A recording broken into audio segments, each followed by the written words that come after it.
السلام عليكم شباب، ربي يوفقكم.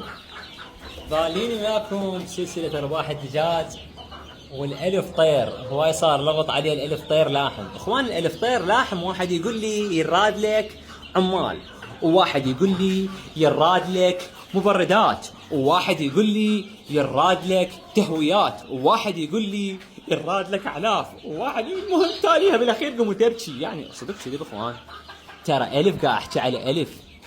اخوان الالف والالفين تكريزه، ترى شغلتهم كلش بسيطه. شنو عمال، شنو بطيخ؟ اذا انا احط عامل للالف شطي، انا ما تقولوا لي شطي رحمه والديكم. شاخذ الي اخوان، ترى اداره انت تديرهن الالف كتكوت، يعني مكانهن حتى مو كبير، وانت ما راح تخليهن يمك سنتين، انت راح تخليهن كلهن يمك 30 يوم. يعني ما اعرف هواي صار عليها حكي، صدق كذب. فالالف خلوها ببالكم، ترى كلش بسيطات، يعني مو صعبات، وبالاخص بالدجاج اللاحم ما بيهم كل صعوبه. يعني صارت هوسه عليهن. يعني الالف كتكوت اخوان تربيهن 30 يوم، انت تديرهن وانت تنظف مكانهن وانت تعطيهن علف. يعني ما يحتاج تجيب مولدات وتجيب غاز وتجيب نفوط وتجيب مدري شو. عمي على شنو؟ صدق كذب. الف اخوان، انا العامي بهاي المحميه كنت رابط 600، وفيديوهاتي موجوده بالقناه تقدر تشوفهن.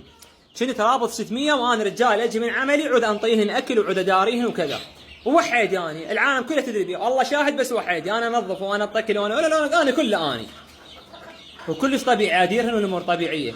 فما يحتاج احط عمال واروح اجيب كادر من خارج العراق يدير لي هذا الف. على شنو اخوي؟ هو الف كتكوت، صدق كذب عني. يعني كلش بسيطات ترى يا اخوان. واللي عنده مكان، انا قلت اللي عنده مكان خليه يستغله، والله يرزق الجميع ان شاء الله بحق محمد وال بيت محمد. يا اخوان اي فكره قاعد اطرحها ما قاعد اطرحها بها فائده الي، قاعد اقول الله يرزقكم، اللي ما عنده شغل خليه يشتغل، هاي لا اكثر ولا اقل.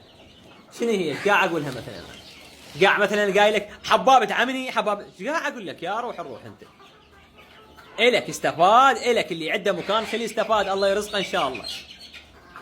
تحياتي لكم شباب، ربي يوفقكم.